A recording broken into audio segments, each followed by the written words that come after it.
ስሜ ኮማንዶ ላመነው ሰጠ ይባላል። ዛሬ ወደዚህ የመጣሁት ምንድነው ምርጫን አስመልክቶ ነው። ህዝባችን የእንጨፍጫፊ ስርዓት ገዳዩን መቼም ይመርጣን ብዬ አላስብም።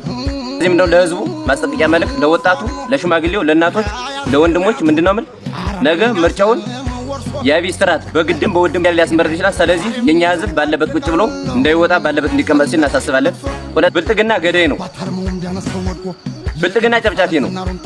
ብልጥግና ዘራፊ ነው። ስለዚህ ገዳያችን አንመርጥም። ለህዝባችን ወይም ለወንድሞቻችን ለእህታችን የምናስተላልፈው ለካህናት፣ ለመለኩሴ ወይም ለእናት ለአባቶች ማለት ነው። እኛ መነሻችን እናውቃለን። መነሻችን ምንድነው? የአማራ ህዝብ ተጨፍጭፏል፣ የአማራ ህዝብ ተገሏል፣ የአማራ ህዝብ ተፈናቅሏል ብለን ነው የተነሳ። መረሻችን ምን ይሆናል? መረሻችን ስርዓቱን ፈንቅለን ወይም ደግሞ አሸንፈን ለአማራ ህዝብ ቀን እናውጣለን የሚል አስተሳሰብ ነው ያለን።